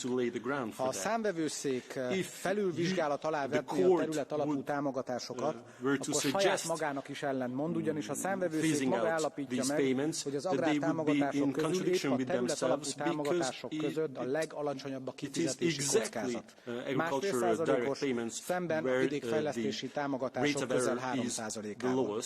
Így hát valójában nem is hatékonysági problémáról van szó, hanem valami másról. Arról, hogy a gazdák akarják helyezni annak a terhét, hogy a pénzt másra költik. Az európai gazdák sokféle kihívással szembesülnek, bevételeiket veszélyeztető masszív import, asszálykárok, klímaváltozás, járványos állatbetegségek. Támogatásra, még több támogatásra van szükségük, nem arra, hogy még a meglévő támogatásaikat is elvegyék. Köszönöm a figyelmet. Merci beaucoup pour les conservateurs et réformistes. Conservatives and Reformists, Dick Eriksson. Tack, herr talman. Revisionsrättens årsrapport är alarmerande. Förra årets svinn på över 150 miljarder kronor är oacceptabelt och något radikalt måste göras. Vi behöver kraftigt minska den överdimensionerade EU-budgeten. När beloppen är så ofantligt stora och tidsramen är knapp för att spendera de här pengarna hänger inte kontrollmekanismerna med. Sverigedemokraterna varnar för just detta när långtidsbudgeten och coronafonden godkändes. Miljarderna som spenderas felaktigt hade istället kunnat användas för att öka tryggheten till rättsväsendet, till sjukvården och till gränsbevakningen. De hade kunnat använda de här pengarna på ett bättre sätt än bidragsentreprenörerna. Det är dags för beslutsfattarna att börja ta EUs budgetprocess på allvar och att Sverige måste lära sig att använda vetorätten. Varje euro som försvinner är en stöld från folket. Every euro lost is being stolen from the population. Olivier Chastel. Thank you very much. Olivier Chastel for the Renew Group. Monsieur le Président de la Cour des comptes, Madame la Commissaire, chers collègues, Le rapport annuel de la Cour des comptes a amplifié bon nombre de mes préoccupations. Un taux d'erreur global toujours plus important à 5,6%, un taux d'erreur stratosphérique pour les fonds de cohésion à 9,3% et le montant du reste à liquider qui continue sa course folle et culmine à 543 milliards. Par ailleurs, j'ai lu, comme tout le monde, que la Commission envisageait de moderniser le budget européen afin de le rendre plus flexible, plus souple et de réduire les contraintes administratives. Nous verrons ce qu'il en sera, mais le Parlement doit rester attentif à un cadre réglementaire clair, précis, efficace, afin de permettre toute détection systématique des erreurs et des fraudes, notamment via une digitalisation systématisée des processus et des contrôles, l'utilisation des outils de data mining et une meilleure coopération des États membres. Nous en avions déjà besoin hier, nous en aurons encore plus besoin demain, vu les sommes en jeu avec les nouveaux instruments tels que Next Generation et les nouvelles priorités en matière de réindustrialisation, de défense et d'aide à l'Ukraine. Merci beaucoup, cher Olivier Chastel. Daniel Freund pour le groupe des Verts, Alliance Libre Européenne. For the group of the Greens, Thank you, European President. Free Dear Alliance. colleagues, I'm a numbers guy, and I love the annual report of the European Court of Auditors because it's full of numbers, and in these numbers there are really quite interesting stories about fraud and corruption in the European Union. Bear with me, I think it will be interesting indeed. So on page 375 of the report, and I quote, 2023, the European prosecutor had 206 active investigations related to RRF funds and estimated potential damages of over 1.8 billion. And now, careful, 75% of these cases are coming from Italy. 75%. And now a quiz. Who has been the minister in charge of these funds in Italy during the time of the report? So hint, it is the same person that is now being designated to be the executive vice president of the European Commission, responsible for 2/3 of the EU budget. Mr. Fitto from the Italian extreme right. So the guy who messed it up in Italy is now supposed to take over the responsibility for the entire EU. Dear colleagues, I think that's not a good idea, and I'm not sure we can afford Mr. Fitto in this role. So thank you, and now I'm looking forward to getting a blue card from the Fidesz colleagues, because I didn't even have the time to talk about corruption in Hungary yet, but I'm not sure there's anyone there. Thanks. Merci. Nous poursuivons pour le groupe de la gauche, Jonas Sjöstedt. Tack, herr talman. Jag vill börja med att tacka revisionsrätten och dess ordförande Tony Murphy för dess arbete. Det är en dyster läsning att läsa årsrapporten. Felprocenten ökar, inte minst inom sammanhållningspolitiken. Men det som sticker ut, det som är särskilt allvarligt, det är kritiken mot återhämtningsfonden, RRF. För här finns ingen felprocent när man inte kan spåra betalningarna. Här finns däremot konstateranden från revisionsrätten om en betydande greenwashing. Det som skulle ha gått till klimatinvesteringar går till någonting annat. 233 fall har redan hamnat hos EUs åklagare EPPO. Vi vet att detta bara är början. Det finns i själva verket mycket liten koppling mellan pandemin och återhämtningsfonden. Det vi ser framför oss är en sorts budgetstöd till åtgärder som sannolikt hade genomförts i alla fall till stor del. Det allvarligaste här, det är att inför denna mycket grundliga och seriösa kritik så är EU-kommissionen närmast avfärdad. EU-kommissionen viftar undan kritiken mot konstruktionen av återhämtningsfonden. Och istället så verkar det som att man överväger att framtida långtidsbudgetar ska konstrueras på ett liknande sätt. Efter de här utvärderingarna, efter den förödande kritiken mot RRF, så borde alla sådana planer läggas där de hör hemma i en papperskorg. Tack, herr talman. Merci beaucoup, cher collègue Niklas Herbst. Niklas Herbst. Thank you, Mr. President. First of all, I would like to express my gratitude to Tony Murphy and Jan Gregor and everyone else involved at the Court of Auditors for their independent, high-quality work in preparing the annual report. Considerable resources are dedicated to this report, and I can assure you that in this House it is well used and as an invaluable source of information on the way the Commission has been to implement the EU budget. There's a lot of talk about the error rates, and a lot of things have already been said, and there's also a dispute in methodology. I know about it, but still we can agree that the Commission has to look into the root causes of this increase and a way forward to address it, and also making sure that the root causes are addressed and fewer errors will be made in the future.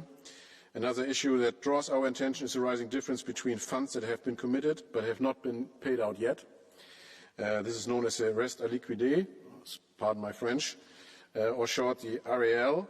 For 2023 it's 542 billion. Never before has this figure been so high, and it requires the Commission and Member States to carefully plan the amounts that need to be paid in the future, and for both of them to make serious progress with implementation so that all this money reaches the real economy, the SMEs and the farmers who need it.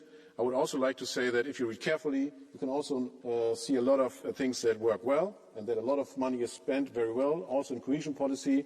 So if we have to take it into account, we have to take into account the whole report. Thank you very much for your listening to me. Merci beaucoup, cher collègue. Giuseppe Lupo is the next speaker. Grazie Presidente. Ho apprezzato la relazione e il lavoro svolto dalla Corte dei Conti, in particolare per le valutazioni espresse in relazione ai rischi connessi ai costi aggiuntivi del finanziamento dell'RRF. È noto infatti che a causa del rapido aumento dei tassi di interesse i costi aggiuntivi dell'assunzione dei prestiti dell'RRF nell'ambito dell'attuale QFP potrebbero oscillare tra i 17 e i 27 miliardi di euro. Per fronteggiare questi maggiori costi ritengo necessario prevedere nuove entrate proprie e avvalersi al contempo del cosiddetto meccanismo a cascata previsto dall'accordo con il Consiglio del febbraio scorso che ha dato vita allo strumento euro. Altrimenti l'unica alternativa saranno i tagli al bilancio che non possiamo consentirci, anche perché questo è un bilancio già indebolito dall'inflazione. L'economia europea, come dice il rapporto Draghi, si rilancia con gli investimenti e non con i tagli. Grazie. Merci beaucoup, Virginie Joron. Thank you very much, Virginie Joron. Collègues, Madame la Commissaire, Monsieur le Président de la Cour des comptes, je vous remercie pour votre excellent rapport qui est très utile ici pour nous tous. En France, c'est la douche fiscale, la France est ruinée, mais ici à Bruxelles, on continue à se faire plaisir et je vais vous donner 3 exemples. Est-ce que les Français savent que notre argent est utilisé pour construire des garages à vélo en Europe de l'Est? Est-ce que les Français savent que Bruxelles a accepté une facture de 6 millions d'euros d'une ONG qui payait son essence jusqu'à 62% plus cher que le prix en Afrique? Est-ce que les Français savent que Bruxelles a envoyé 2 fois plus d'argent en Afghanistan après la prise de Kaboul par les talibans qu'avant? Pendant que nos soldats se battaient, finalement, ils sont morts pour rien. Mais si on regarde de plus près quelques chiffres de ce rapport, c'est juste effrayant. 91 milliards d'engagements pour les retraites des technocrates, 104 milliards d'euros de dépenses à haut risque, 458 milliards d'emprunts, soit 110 milliards de plus en un an, 712 milliards d'euros de relance post-Covid hors budget, un plan fantôme sans aucune traçabilité financière. Même la Commission dit qu'elle ne sait pas qui sont les bénéficiaires finaux. Les dettes de Bruxelles prennent l'ascenseur et les Français vont prendre les escaliers pour les rembourser. Bruxelles flambe pendant que les Français n'arrivent plus à se chauffer. Je vous remercie pour cet excellent rapport qui nous éclaire sur toutes ces dérives. Merci. Marcos Quarta. Marcos Quarta. Grazie Presidente. Cari colleghi, Il rapporto della Corte dei Conti europea sul bilancio dell'Unione per il 2023 è un campanello d'allarme che non possiamo ignorare. Un tasso di errore nella spesa che sfiora il 6% e un debito pubblico che ha toccato i 458 miliardi di euro. Questo non è accettabile e deve essere motivo di riflessione per chiedere conto di come vengono spesi i soldi dei contribuenti. Mentre i cittadini infatti vengono aggravati da regole sempre più stringenti, pensa alle auto elettriche, alle case green o ai vincoli di bilancio, l'Unione continua a mostrare una gestione dei fondi inadeguata. Questi dati ci impongono controlli più rigorosi e soprattutto una responsabilità più forte da parte delle istituzioni europee. Non possiamo più accettare che i sacrifici dei nostri cittadini vengano vanificati da una gestione finanziaria inefficiente. A tal fine è essenziale quindi lavorare in stretta collaborazione con le altre istituzioni dell'Unione Europea, con gli Stati membri, assicurando un bilancio solido che mantenga la fiducia dei cittadini e degli investitori e permetta all'Unione di affrontare le crescenti sfide che abbiamo davanti. Grazie. Merci beaucoup, cher collègue. Joachim Streit. Thank you very much, colleague Joachim Streit. Vielen Dank, Herr Präsident, liebe Kolleginnen und Kollegen, werte Frau Kommissarin, sehr geehrter Herr Präsident Murphy. Die jüngsten Ergebnisse des Rechnungshofsberichts machen mir große Sorge. Eine Fehlerquote von 5,6% ist weit über der akzeptablen Schwelle und stellt eine Gefahr für die verantwortungsvolle Haushaltsführung dar. Diese Zahlen zeigen, dass die europäische Politik nicht länger dem Prinzip mehr Geld hilft, wer folgen kann. Noch höher ist die Fehlerquote beim RRF. Das sind die Finanzhilfen und Darlehen für die Reformen in den Mitgliedstaaten. Wenn rund ein Drittel der Zahlungen die festgelegten Bedingungen nicht erfüllen, ist das ein Skandal und besteht hier dringender Handlungsbedarf. Es ist dringend nötig, die Effizienz aller Programme zu überprüfen und sicherzustellen, dass jeder Euro seinen Zweck erfüllt. Mit Blick auf die steigende Verschuldung der EU, die inzwischen 460 Milliarden Euro erreicht hat, ist Vorsicht geboten. Europa darf sich nicht in eine Abhängigkeit von zusätzlichen Schulden begeben. Stattdessen brauchen wir eine solide Finanzplanung und klare Prioritäten, um Stabilität zu gewährleisten. Ich fordere daher die Europäische Kommission auf, ineffiziente Programme zu überprüfen und einzustellen. Weniger Bürokratie und mehr Effizienz müssen unser Ziel sein. Merci beaucoup. Thank you very much. Giuseppe Antocci. Giuseppe Antocci. Grazie Presidente, grazie Direttore Murphy. Il report di oggi è allarmante e mette in luce una grave discrepanza nella segnalazione delle frodi, dei fondi e i danni per il dispositivo per la ripresa e resilienza.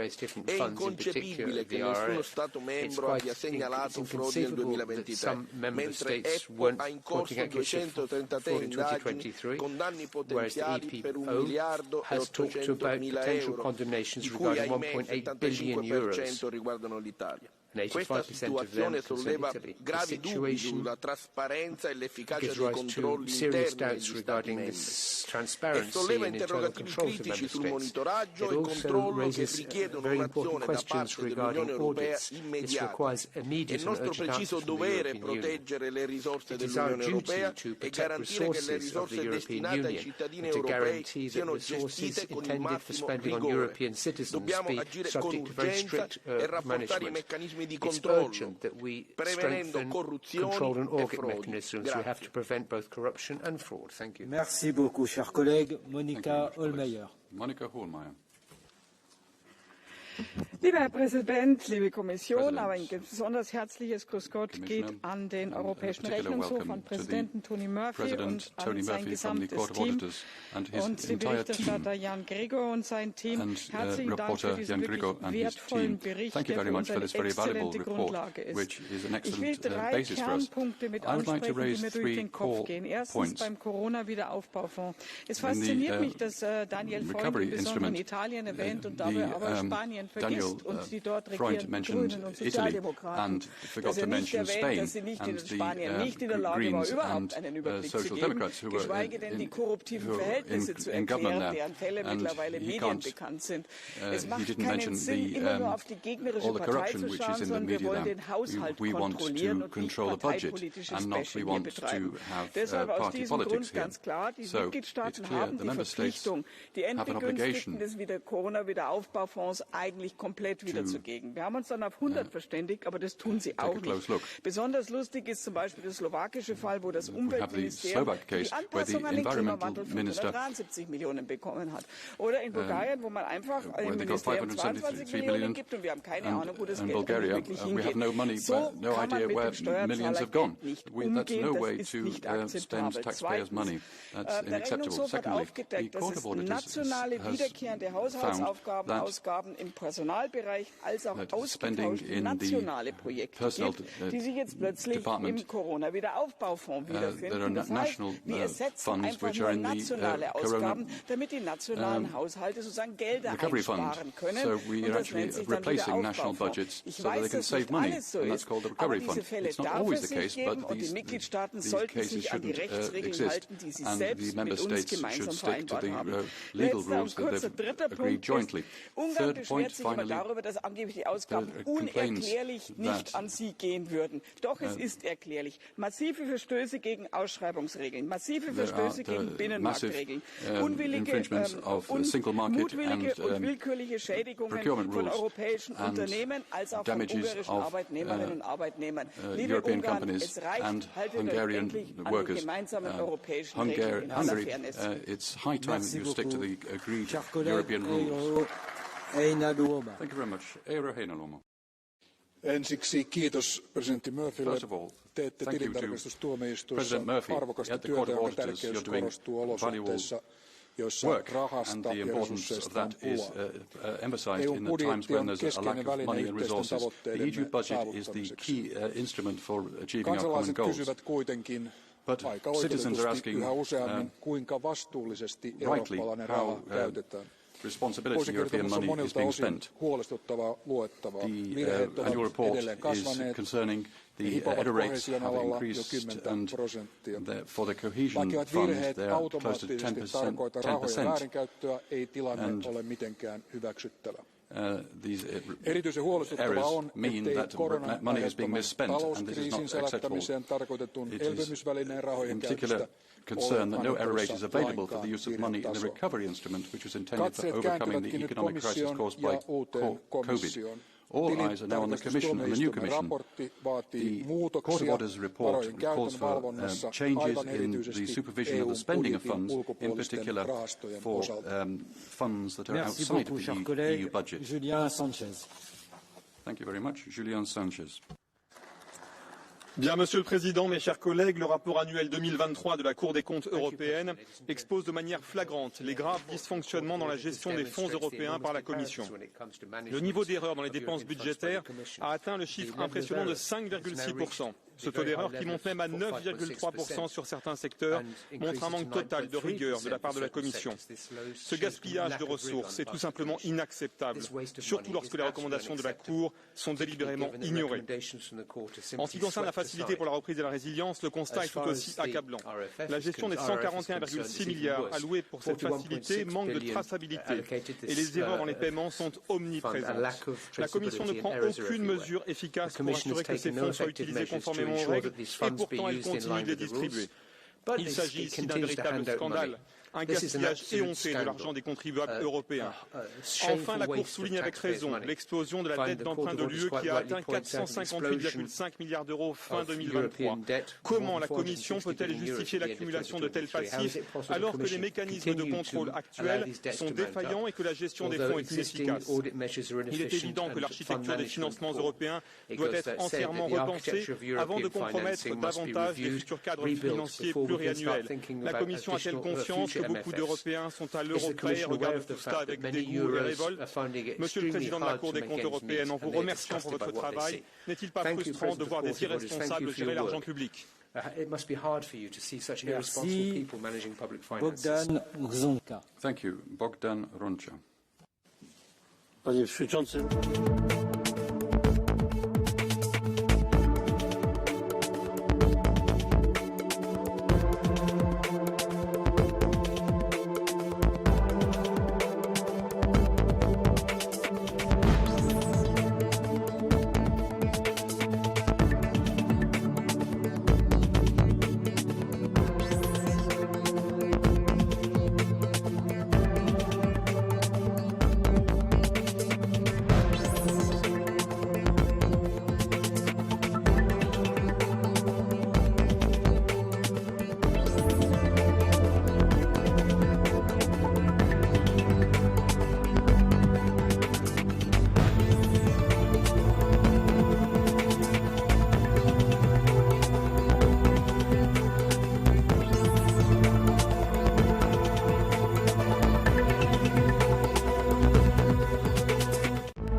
Most itt a BEM szobornál mi is megemlékezünk 56 hőseiről, és magunkkal visszük a forradalom lángját, és most Magyar Péter egy meglepetéssel készült nektek.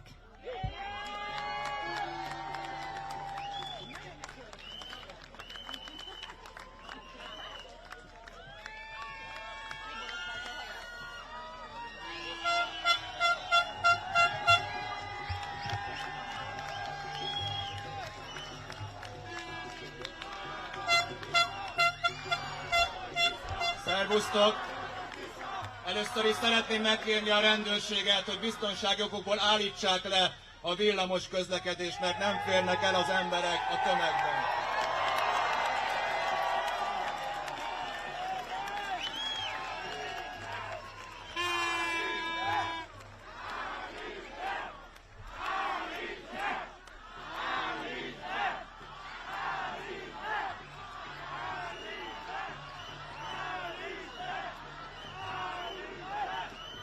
Kérem szépen a rendőrséget, hogy állítsák le a villamos közlekedést, mert életveszélyes. Köszönjük szépen!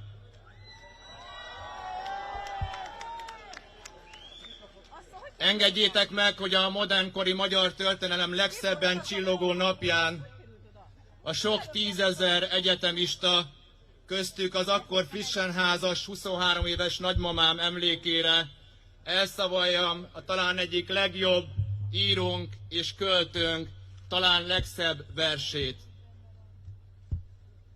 Márai Sándor, mennyből az angyal. Mennyből az angyal, menj sietve az üszkös, fagyos Budapestre. Oda, ahol az orosz tankok között hallgatnak a harangok, ahol nem csillog a karácsony, nincsen aranydió a fákon, nincs más, csak fagy, didergés, éhség. Mondd el nekik úgy, hogy megértsék. Szólj, hangosan az éjszakából, angyal, vigyél hírt a csodáról. Csattogtasd szaporán a szárnyad, repülj, suhogj, mert már nagyon várnak. Ne beszélj nekik a világról, ahol gyertyafény világol. Meleg házakban terül asztal, a pap ékes szóval vigasztal. Selyempapír, zizeg, ajándék, bölcs szó fontolgat, okos szándék, csillagszóró villog a fákról. Angyal, te beszélj a csodáról.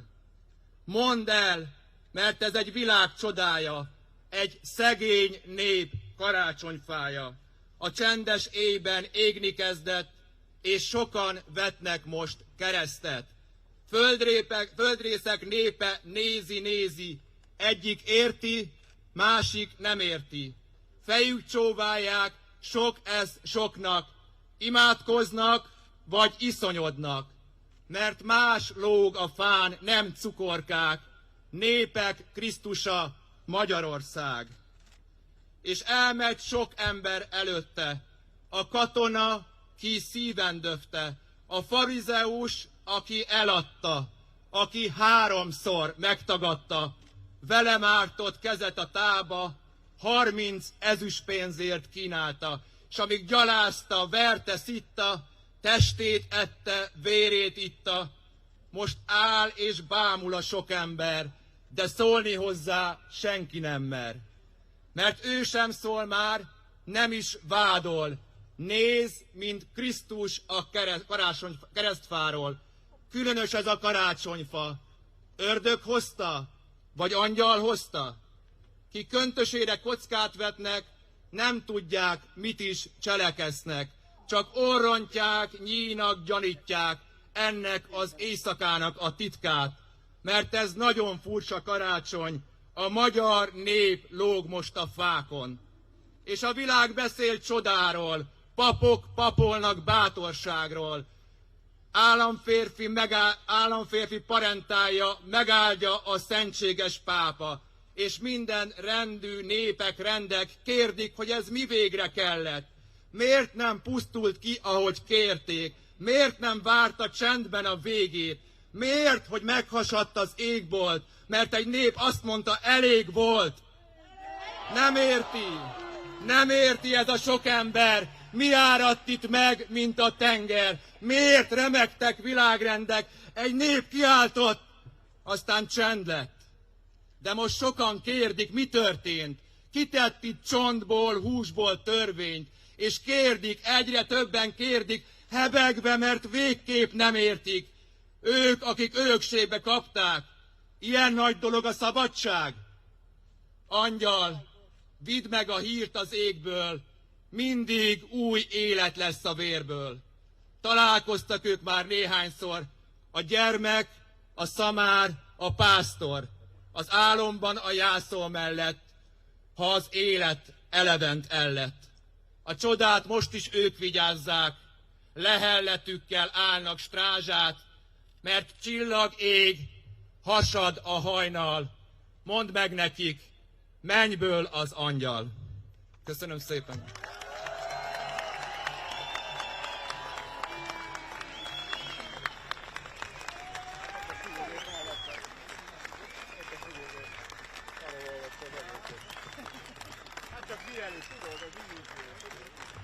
Árad a Tisza!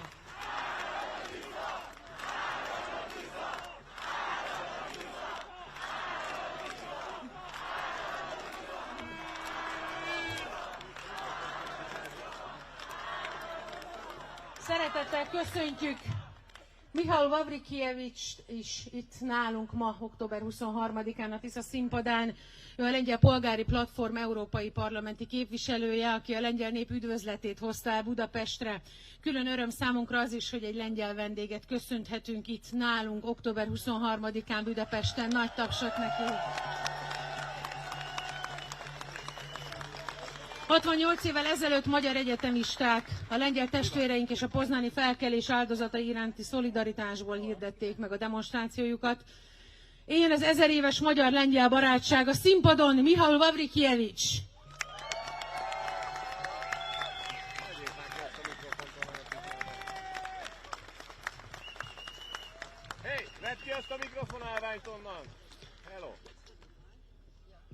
Witam wolny Budapeszt.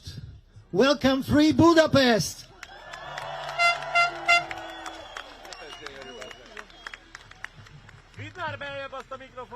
Witam wszystkich węgierskich. Ja?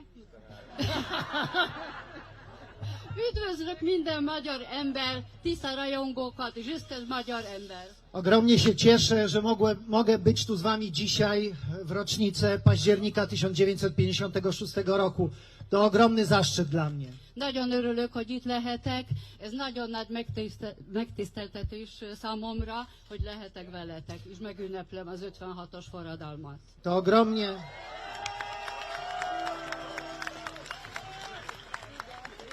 To ogromnie ważny dzień w historii Węgier, ale też w historii Polski i w historii całej Europy. Nagyon fontos ez a nap az egész Európában, Lengyelországban, Magyarországban. Muszę wam powiedzieć, że jeszcze wczoraj o godzinie 18 mniej więcej byłem w parlamencie w Strasburgu. Tegnap még 18-kor Strasbourgban voltam a parlamentbe. I podszedł do mnie kolega poseł węgierski, Zoltán Tár.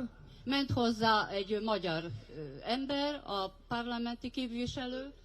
I Zoltán mówi, słuchaj, jutro jest w Budapeszcie wielki marsz z okazji października 56 roku, nie pojechałbyś? Azt mondta, holnap van egy ünnepségünk Magyarországon az 56-os forradalomról, nem jönnél velünk? I ja mówię, oczywiście. Mondom, természetes.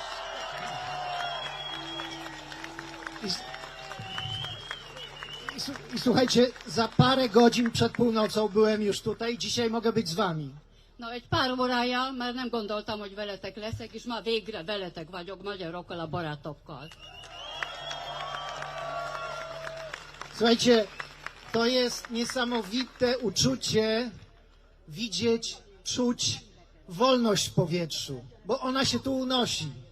Na, nagyon jó látni és hallani ezt a szabadságot, ami meg a levegőben is van. Úgyhogy köszönjük szépen!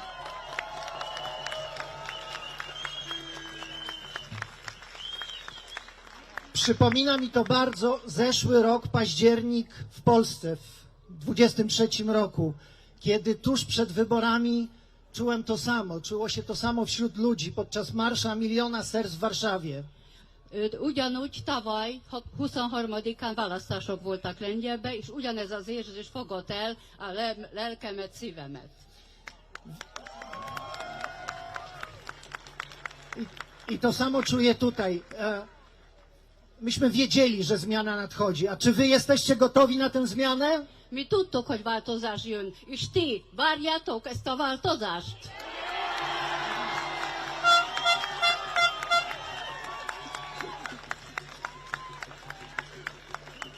Nasze narody, polski i węgierski, łączy wspaniała historia, wiele wieków przyjaźni i współpracy. Egy több éves, évszázados barátság köt minket össze, a szeretetről, barátságról, minden. Lengyel-magyar két barát. Lengyel-magyar két jó barát, együtt harcolsz és szaborát.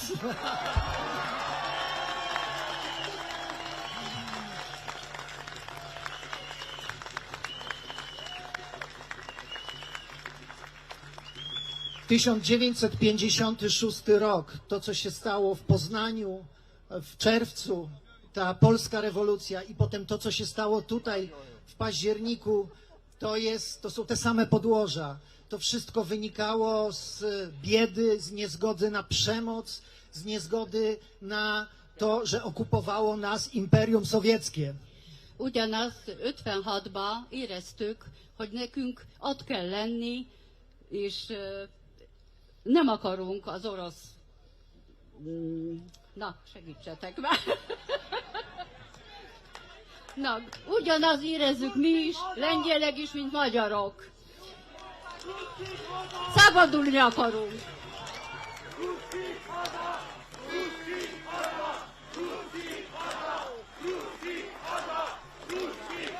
Soviets go home!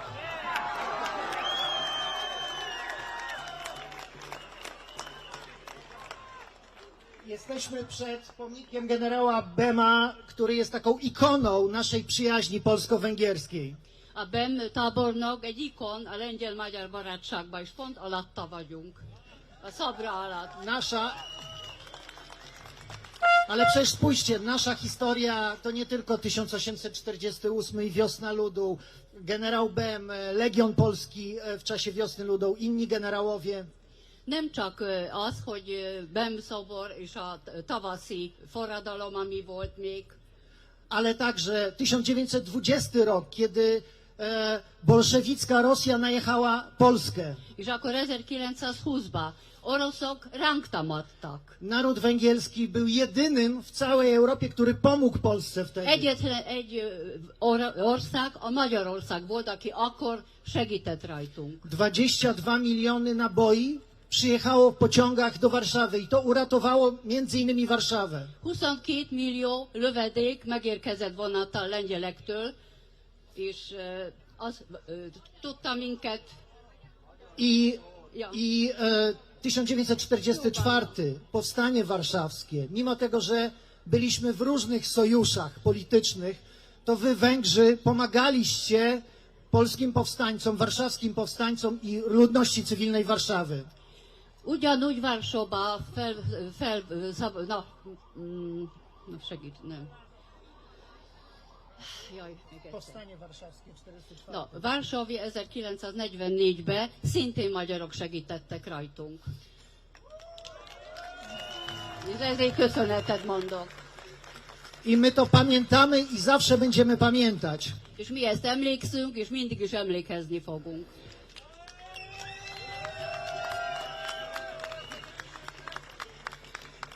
I teraz, jeśli chodzi o to, co się dzieje teraz, dzisiaj, pamiętajcie o jednym. Węgry od ponad 1000 lat są w Europie, we wspólnej Europie. I wspólna Europa to jest wasz dom. No, ami most történik, az addig is volt Európában, Magyarország Európához tartozott 1000 éve, és most is oda fogunk tartozni.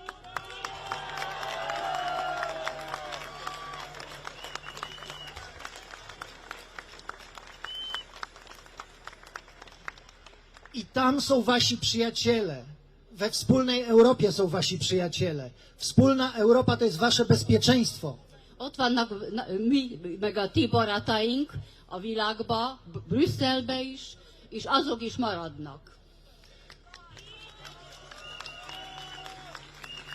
Wiecie co? Przed chwilą przeczytałem w Reutersie, co powiedział Orbán o tym, co się dzieje dzisiaj. Az előbb elolvastam Reuters újságba, mit mondott Orbán, hogy mi történik ma.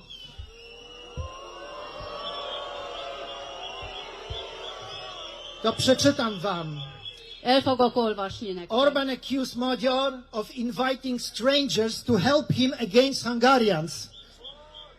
To ja wam na to odpowiem.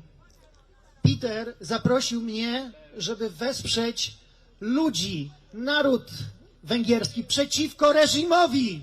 Péter azért hívott meg engem, hogy én is támogassam a rezsim ellen minden magyar ember.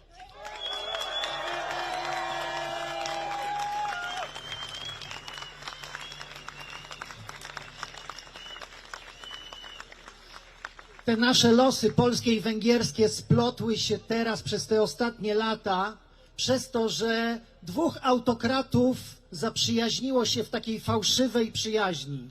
A most, ami történt, ez a barátság továbbra is még jobban összefonódott a mostani dolgok miatt, ami történnek.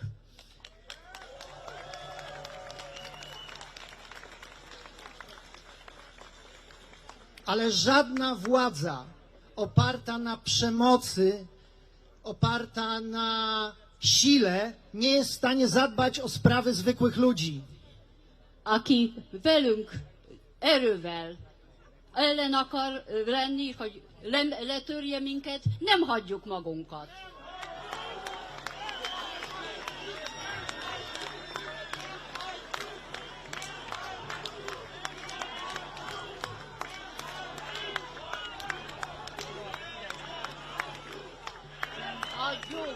Nem hagyjuk! Hagyjuk! Nem hagyjuk!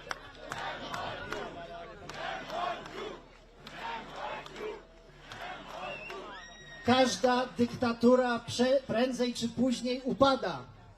Minden diktátor hatalma előbb vagy utóbb lezuhan.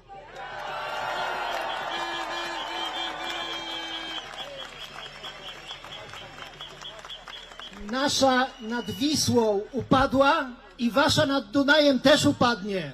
No, a mi Niszánknak is leesett, nektek szerinte Duna mellett szintén leesik. A Tisza nyer.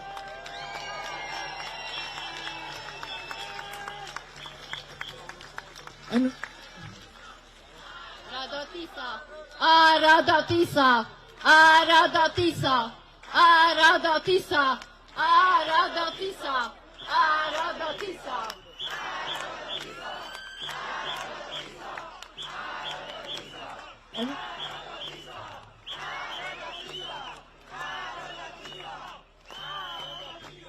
And let me finally address few sentences in English, because it is the topic, is the case not only about Budapest, not only about Hungary, it is about whole Europe and the whole world, because we are talking about the freedom, about the democracy, about the human rights and rule of law.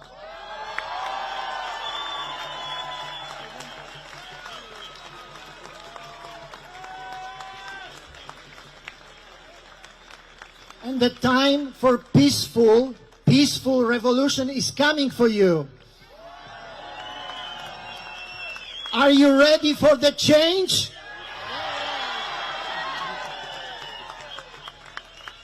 Long live free Hungary! Ilyen a Magyarország!